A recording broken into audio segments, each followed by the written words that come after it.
नमस्कार. गुंतवणूक कट्ट्यावर सगळ्यांचं स्वागत आहे. गुंतवणूक कट्ट्याद्वारे मी नुकतंच द वेल्थ लॅब नावाचं प्रॉडक्ट काढलेलं आहे. अतिशय युनिक अशा पद्धतीचं शेअर मार्केट शिकण्याचं हे एक साधन मी तयार केलेलं आहे. त्याच्याबद्दल मी तुम्हाला थोडीशी माहिती आज सांगणार आहे. शेअर मार्केटचे जे कन्व्हेन्शनल कोर्सेस असतात त्याच्यामध्ये आपल्याला थिअरॉटिकल नॉलेज मिळतं, पुस्तकी ज्ञान मिळतं, पण प्रत्यक्ष ज्ञान त्याच्यामध्ये मिळत नाही. हे प्रत्यक्ष ज्ञान तुम्हाला देता यावं याच्यासाठी मी ह्या भन्नाट सॉफ्टवेअरची रचना केलेली आहे आणि त्या सॉफ्टवेअरचं स्क्रीन तुम्हाला आता समोर दिसतोय. द वेल्थ लॅब असं या प्रॉडक्टचं नाव आहे आणि ह्याच्यामध्ये तुम्ही वेल्थ किंवा संपत्तीशी संबंधित प्रयोग करू शकता. ह्या वेल्थ लॅबमध्ये तुम्ही आलात की तुम्हाला अशा पद्धतीचा इंटरफेस तुमच्या स्क्रीनवर दिसतो.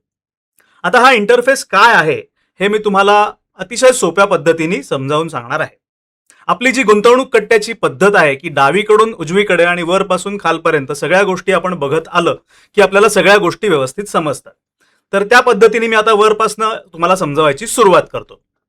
स्क्रीनवर तुम्हाला सर्वात पहिले वरती ट्रेड, इन्व्हेस्ट, पोर्टफोलिओ आणि लॅब अशा 4 टॅब्स दिसत आहेत. या 4ही टॅब्स काय काय आहेत हे मी तुम्हाला सांगणार आहे. त्याच्या शेजारी तुम्हाला दिसतंय कॅश, की तुमच्याकडे आता किती कॅश उपलब्ध आहे. तर 1 लाख रुपये. आता हे रुपये नाही आहेत कारण का ही गेम मधली कॅश आहे किंवा ही सिम्युलेटर मधली कॅश आहे.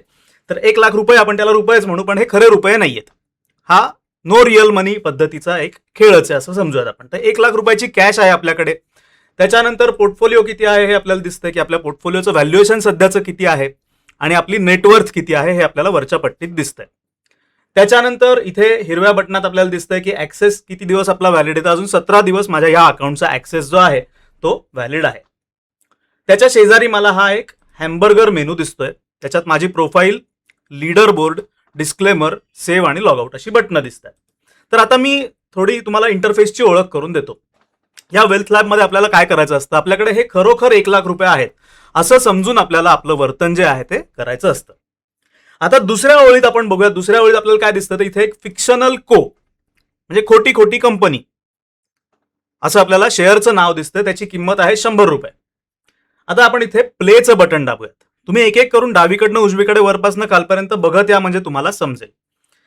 तर प्लेचं बटन आपण दाबलं की इथे ह्या शेअरच्या किमतीमध्ये चढ उतार व्हायला सुरुवात होते.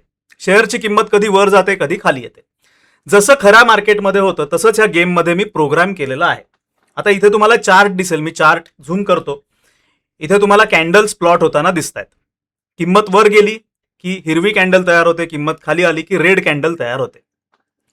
हा जो शेअरचा चार्ट आहे हा आता हळूहळू जसे आपण पुढे जाऊ तसा चार्ट तयार होईल आणि ह्या चार्टचा अभ्यास करून आपण आपले टेक्निकल अनालिसिसचे निर्णय घेऊ शकू.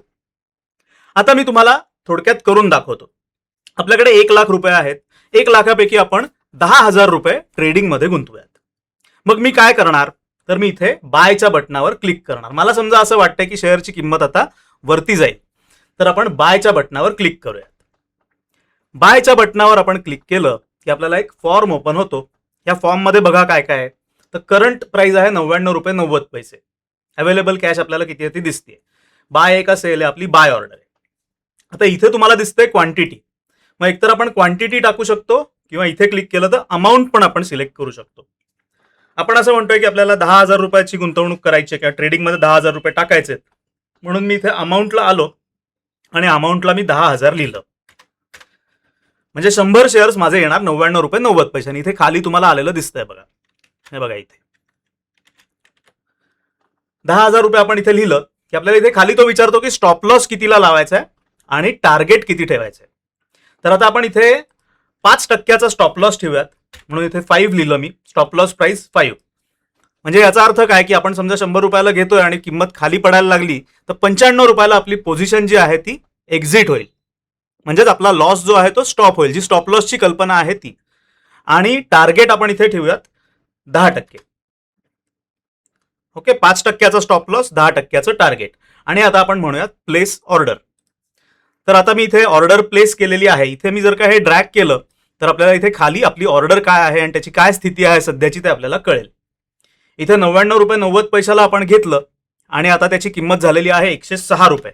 हे आपल्याला इथे दिसतंय. 104, 106 अशी ती फ्लक्च्युएट होते. म्हणजे आपल्याला आपल्या पोझिशनमध्ये 640 रुपयाचा फायदा इथे आपण बघतोय. तो लाईव्ह अपडेट होतोय. तर हा फायदा आपल्याला इथे दिसतो. आता आपण टार्गेट ठेवलेला आहे 10%. तर 110.85 रुपये किंमत बाजारात आलेली आहे, म्हणजेच आपलं 10%चं टार्गेट जे आहे ते अचीव्ह झालेलं आहे. इथे काय दिसतंय, एक्झिक्युशन प्राइस आपण बाय साईडला आहोत आणि प्राइस हॅज रिच टार्गेट, म्हणजे तुम्ही घेतल्यानंतर किंमत 10%नी वाढली, म्हणजेच आपल्याला प्रॉफिट व्हायला लागला. तर आता आपण काय करू शकतो, आता आपण याच्यामध्ये प्रॉफिट बुक करू शकतो किंवा टार्गेट वाढवू शकतो किंवा पोझिशन आपण प्रॉफिट बुक करू शकतो. तर आपण इथे एक्झिट पोझिशनला क्लिक करूयात, म्हणजे आपला प्रॉफिट जो आहे तो बुक होईल. आता आपण बघितलं की इथे आपल्या ओपन पोझिशन्सच्या इथे आपण जर का खाली गेलं तर इथे आपल्याला क्लोज्ड पोझिशन दिसेल. तर क्लोज पोझिशन मध्ये काय आहे, तर 100 क्वांटिटी आपण ट्रेड केली, 99.90 रुपये आपण खरेदी केली, 110.85 रुपये आपण ते विकले शेअर्स, म्हणजे आपल्याला ह्या ट्रेडमध्ये 1095 रुपयाचा प्रॉफिट झाला. आता हा जो चार्ट आहे हा खऱ्या शेअरच्या चार्ट सारखाच वर्तन करतो आणि याच्यामध्ये आपण प्रॉफिट लॉस या ज्या गोष्टी आहेत त्यांचा प्रत्यक्ष अनुभव घेऊन बघू शकतो. आपण आता अजून एक ट्रेड घेऊयात, आपण इथे आता सेलचा ट्रेड घेऊयात. आपण इथे पुन्हा एकदा क्वांटिटीमध्ये 10,000 रुपये आपण शॉर्ट सेल करूयात. शॉर्ट सेल म्हणजे काय, शेअर आधी विकायचे आणि किंमत खाली आली की कव्हर करायचे, त्याला शॉर्ट सेलिंग म्हणतात. याच्यात पुन्हा आपण स्टॉप लॉस ठेवूयात 5%, टार्गेट ठेवूयात 10%. आता बघूयात काय होतंय. ऑर्डर प्लेस केलेली आहे. आता इथे आपण ओपन पोझिशन्स मध्ये बघू शकतो आपली ऑर्डर काय आहे, तर 207 रुपयाचा पुन्हा प्रॉफिट आपल्याला दिसतोय. आपण 112.60 रुपयाला शेअर विकला आणि 111.95 रुपये, आता थोडीशी किंमत वाढते. ही किंमत व्होलटाईल असते आणि कमी जास्त होत असते. तर आता बघूयात काय होतं या ट्रेडमध्ये. तर ठीक आहे, इथे आपण टार्गेट आणि स्टॉप लॉस लावलाय, त्यामुळे आपल्याला आपलं टार्गेट किंवा स्टॉप लॉस काही आला तर कळेल. तोवर आपण दुसऱ्या टॅबमध्ये जाऊ आणि काय काय ते बघूयात. थांबा जरा, आपल्याला इथे किंमत बदलतीये 528. ठीक आहे, आपण इन्व्हेस्ट टॅबमध्ये जाऊयात. इन्व्हेस्ट टॅबमध्ये आता हा इंटरेस्टिंग भाग आहे. इथे आपल्याला वेगळे वेगळे ॲसेट क्लासेस बघायला मिळतात. इथे तुम्ही पुन्हा वरती बघितलं तर वरती तुम्हाला कॅटेगरीज दिसतील. कॅटेगरीज काय काय आहेत, तर all, business, real estate, mutual funds, fixed income, liquid, commodities, vehicles, gadgets, lifestyle. एक एक करून आपण सगळ्या हे बघूयात. तोवर इकडे ट्रेड टॅबचं आपलं बटन पिवळं झालेलं आहे, याचा अर्थ तिथे काहीतरी घडलेलं आहे. काय घडलंय बघूयात. तर आपला स्टॉप लॉस आलेला आहे, price has reached stop loss. तर आपली किंमत त्याची वाढलेली आहे, 119 रुपये किंमत झाली आहे. आपण एंट्री केली होती 112.60 रुपये, म्हणजे 112.60 आपण शेअर विकले होते आणि त्याच्यानंतर काय झालं, किंमत त्याची वरती गेली आणि आपण 5%चा स्टॉप लॉस लावला होता, म्हणजे 5%पेक्षा जास्त नुकसान आपल्याला याच्यामध्ये सहन करायचं नाहीये. त्याप्रमाणे जेव्हा किंमत वरती आली तेव्हा आपला स्टॉप लॉस ट्रिगर झाला आणि 119 रुपयाला आता तो आपल्याला म्हणतोय की तुमचा स्टॉप लॉस जो आहे तो ट्रिगर झालेला आहे. तर आपण स्टॉप लॉस बुक करून बाहेर पडूयात. तर आता या पोझिशनमध्ये आपण जर का बघितलं तर आपल्याला 6.79, कारण का स्टॉप लॉसच्या वरती थोड्याशा किमतीला तो विकला गेला आणि 673 रुपये आपल्याला लॉस याच्यामध्ये बुक करावा लागला. पहिल्या ट्रेडमध्ये आपल्याला प्रॉफिट होता, दुसऱ्या ट्रेडमध्ये आपल्याला 673 रुपयाचा लॉस झाला. तर आपण इन्व्हेस्ट टॅब बघत होतो. आता आपण इथे शेअरची किंमत थोडा वेळ बाजूला ठेवूयात आणि आपण बघूयात की आपण काय काय करू शकतो. आता आपल्याकडे पैसे आहेत 1,0422 रुपये, कारण आपण आपले ट्रेडिंग मधले पैसे काढून घेतले. आता आपण बघूयात कुठले कुठले बिझनेसेस आहेत, एक एक करून बघूयात. तर बिझनेसमध्ये आपण जर का गेलो तर आपल्याला ह्या सगळ्या बिझनेसमध्ये पैसे गुंतवता येतात. पहिला बिझनेस आहे स्नॅक्स सेंटर, ज्याची किंमत आहे 15,000 रुपये. म्हणजे स्नॅक्स सेंटर आपण खरेदी करू शकतो. इथे तुम्हाला वडापावचं एक चिन्ह दिसतंय आणि इथे वडापावचं दुकान आपल्याला दिसतंय. म्हणजे एक खरा बिझनेसमन काय करतो, त्याच्याकडे पैसे आल्यावर तो वेगळ्या वेगळ्या ठिकाणी ते पैसे गुंतवतो. तर स्नॅक्स सेंटरमध्ये आपण पैसे टाकूयात का, चला आपण 15,000 रुपयाचं एक स्नॅक्स सेंटर खरेदी करूयात. आता हे स्नॅक्स सेंटर आपण खरेदी केलं की हे आपल्याला आपल्या पोर्टफोलिओमध्ये दिसतं. इथे आपण गेलो, पोर्टफोलिओमध्ये आलो आणि पोर्टफोलिओमध्ये आपल्याला आपलं स्नॅक्स सेंटर दिसतंय. इथे जर का तुम्ही नीट लक्ष देऊन पाहिलं तर आपल्याला असं दिसतंय की दर 1 मिनिटांनी या स्नॅक्स सेंटरमधनं आपल्याला काही ना काही उत्पन्न येणार आहे. आता पुढचं उत्पन्न आपलं 40 सेकंदांमध्ये येईल. म्हणजे आता आपण या स्नॅक्स सेंटरचे मालक झालो. आपण त्याच्यामध्ये 15,000 रुपयाची गुंतवणूक केली, त्याची करंट व्हॅल्यू डेप्रिशिएट झालेली आहे, 10,500 रुपये त्याची किंमत कमी झालेली आहे. कारण काय, आपण कुठलंही खरं समजा स्नॅक्स सेंटर काढलं तर काय होईल, आपण त्याच्यामध्ये टेबल घेऊ, कुकिंग वेअर घेऊ, या सगळ्या गोष्टी ज्या आहेत त्या घेतल्यानंतर त्याची किंमत लगेच डेप्रिशिएट होते. तर त्या पद्धतीने या स्नॅक्स सेंटरची किंमत डेप्रिशिएट झालेली आहे, पण बिझनेस आपला चालू झालेला आहे स्नॅक्स सेंटरचा. आता बघूया त्या स्नॅक्स सेंटरमध्ये आपल्याला काय उत्पन्न मिळतंय. जे आपण वडापाव विकू, सामोसे विकू, हे जे काय दुकानातल्या वस्तू आपण विकू त्यातनं आपल्याला काय प्रॉफिट होतं ते आपल्याला आता पुढच्या 5 सेकंदांमध्ये कळेल. आता बघा, याच्यामध्ये आपल्याला 36 रुपयाचं इन्कम पहिल्या मिनिटात झालेलं आहे. हे इन्कम आपण आता कलेक्ट करूयात. इन्कम आपण कलेक्ट केलं की आपल्या कॅश बॅलन्समध्ये हे इन्कम ऍड होतं. त्याच्यानंतर आपण इन्व्हेस्टमध्ये जर का गेलो तर आपल्याला व्हेरियस वेगळ्या वेगळ्या बिझनेसेसमध्ये गुंतवणूक करता येते. आपण रिअल इस्टेट ब्रोकिंग फर्म घेऊ शकतो, आपण फुलांचं दुकान घेऊ शकतो, आपण एक चहाचा स्टॉल घेऊ शकतो. म्हणजे अगदी छोट्या प्रमाणात आपण जे बिझनेस करू शकतो त्याच्यापासून आपण सुरुवात करू शकतो.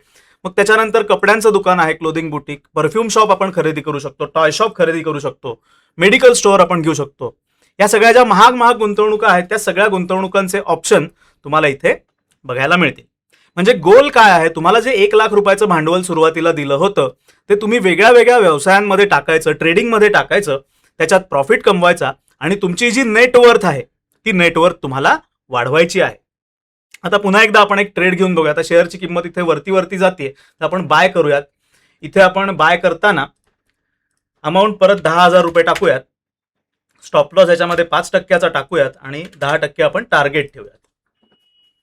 आता मी शेअर पुन्हा बाय केले आणि टार्गेट लगेच आपलं अचीव झालं, तर आपण ह्याच्यात पुन्हा प्रॉफिट बुक करूयात.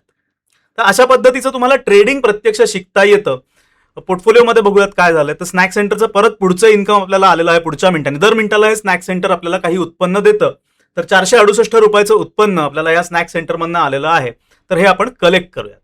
हे कलेक्ट केलं की पुन्हा आपल्याकडची कॅश वाढली आणि आता आपण पुन्हा ट्रेड टॅबला जाऊयात. आता बघूया इथे काय झालं. तर आपले 1095चा पहिला प्रॉफिट होता, 673 रुपयाचा लॉस आपल्याला बुक करायला लागला, 1064चा प्रॉफिट आपण पुन्हा बुक केला. आता हा जो चार्ट आहे ह्या चार्टमध्ये आपण त्याला फुल स्क्रीन करू शकतो आणि याच्यामध्ये आपण इंडिकेटर्स वेगळे वेगळे जे दिलेले आहेत, सिम्पल मुव्हिंग ॲव्हरेज आहे, RSI आहे, CCI आहे म्हणजे commodity channel index, MACD moving average convergence divergence, त्याच्यानंतर बॉलिंजर बँड्स आहेत आणि न्यूज आहेत. या सगळ्या इंडिकेटर्स याच्यामध्ये दिलेले आहेत. ते इंडिकेटर्सचा वापर करून तुम्ही काम कसं करायचं. तर आता आपण इंटरेस्टिंग जो भाग आहे त्याच्यामध्ये येऊयात. हा भाग आहे लॅब. इथे तुम्हाला चौथी टॅब दिसते, त्याचं नाव आहे लॅब. या लॅबमध्ये आपण आलो की इथे तुम्हाला दिसतंय की टोटल रिटर्न काय आहे आपला. आता 1 लाखाच्या गुंतवणुकीवर आपण 3 ट्रेड्स केले आणि एक स्नॅक सेंटर घेतलं. हे आतापर्यंतचा आपला जो हिशोब आहे त्याच्यात आपल्याला स्नॅक सेंटरची किंमत खाली आल्यामुळे हा लॉस जो आहे तो दिसतोय. तो इव्हेंच्युअली वेळ पुढे जाईल तसा तो लॉस कव्हर होत जाईल. पोर्टफोलिओमध्ये स्नॅक सेंटरचं पुन्हा एकदा उत्पन्न आलं 174 रुपये, ते आपण कलेक्ट करूयात आणि लॅबमध्ये पुन्हा जाऊयात. तर आता इथे तुम्ही लॅबमध्ये आलात की तुम्हाला इथे एक हे दिसेल. आधी तुम्हाला सगळे हे आकडे दिसतील की तुम्ही काय काय गुंतवणूक केली, टॉप परफॉर्मर कोण आहे, त्याच्यानंतर हे सगळ्या गोष्टी तुम्हाला इथे ॲनालिटिक्स तुमचे बघायला मिळतील. आणि इथे मी एक AIचा ऑप्शन दिलेला आहे. या AIच्या ऑप्शनमध्ये आपण AIला विचारू शकतो की माझा परफॉर्मन्स कसा आहे किंवा मी स्टार्ट कसं करू. तर आता आपण AIला विचारूयात की माझा परफॉर्मन्स कसा आहे, एक गुंतवणूकदार, एक ट्रेडर म्हणून माझा परफॉर्मन्स कसा आहे. तर मी याच्यावर क्लिक करतो की AI आपल्याला रेडीमेड प्रॉम्प्ट काढून देतो. हा प्रॉम्प्ट आपण इथून कॉपी करायचा आणि आपल्या आवडीचा जो AI आहे, चॅट GPT असेल, क्लॉड असेल, जेमिनी असेल, परप्लेक्सिटी असेल किंवा कुठलाही तुम्हाला आवडता AI जो असेल त्याच्यावर तुम्ही जाऊ शकता आणि त्याला तुम्ही प्रश्न विचारू शकता. तर तुमच्या आवडीच्या कुठल्याही AI कडे तुम्ही जर का हे मिळालेला प्रॉम्प्ट इथे तुमचा पेस्ट केलात आणि एंटर दाबलत की तो AI तुम्हाला तुमची माहिती वाचून एक सल्ला देईल. आता मी AIला टाकलं, मी चॅट GPTवर टाकलं की तुमचा माझा डेटा असा असा आहे, तर त्याच्यावर तो मला म्हणतो की तुमचा डेटा पाहता तुम्ही अजून सुरुवातीच्या टप्प्यात आहात, पण काही महत्त्वाच्या गोष्टी योग्य दिशेने तयार होताना तुम्हाला दिसत आहेत. विशेषतः तुम्ही व्यवसाय म्हणजे रोख प्रवाह म्हणजे कॅश फ्लो हा दृष्टिकोन समजून घेतात, असं त्यांनी त्याचा ॲनालिसिस केलेला आहे की गुंतवणूकदार म्हणून तुमची कामगिरी काय आहे, तर सध्या एकूण संपत्ती अमुक अमुक आहे. अशी सगळी माहिती AIने मला ॲनालिसिस करून दिली. याचा फायदा असा होतो की आपण जे काम करतोय, प्रत्यक्ष सिम्युलेटरमध्ये आपण जे काम करतोय त्याच्यात आपण बरोबर करतोय का चुकीचं करतोय, कुठलं आपण ॲलोकेशन चुकीचं करतोय का, याचा गायडन्स आपल्याला AI कडनं रिअल टाइम आपला जो डेटा आहे त्या डेटाच्या अनुसार आपल्याला मिळेल. तर अशा पद्धतीचं इथे AIची सोय पण आहे, ती आपण बघितली. आणि पोर्टफोलिओमध्ये पुन्हा एकदा येऊयात. पोर्टफोलिओमध्ये आपल्याला कलेक्ट इथे दिसतंय, आपलं इन्कम तयार झालेलं आहे, ते कलेक्ट करूया. इथे तुम्ही जर का गेलात तर तुम्हाला लीडर बोर्ड दिसेल की एकूण जे आपले सगळे प्लेयर्स खेळतात त्या प्लेयर्समध्ये तुम्ही कुठे आहात. जसं फोर्ब्सची यादी असते जगातल्या टॉप श्रीमंतांची, तसं आपल्या गुंतवणूक कट्टा मेंबर्सची इथे यादी दिसेल की जे वेल्थ लॅबमध्ये खेळतायत त्यांच्यापैकी तुम्ही कुठे आहात. आणि एक चॅलेंज तुम्हाला मिळेल की आपल्याला या यादीमध्ये सर्वात वरती यायचं आहे. तर अशा पद्धतीचा हा वेल्थ लॅबचा इंटरफेस आहे. हा तुम्ही वापरून बघू शकता. याच्या ॲडमिशन्स जर का तुम्हाला हव्या असतील तर खाली लिंक दिलेली आहे, त्याच्यावर ॲडमिशन ओपन असेल तर तुम्हाला ती घेता येईल. तर खालच्या लिंकवर जा, ॲडमिशन ओपन आहेत का बघा, आणि ॲडमिशन ओपन असेल तर नक्की ॲडमिशन घ्या आणि द वेल्थ लॅबचा पार्ट व्हा. All the best.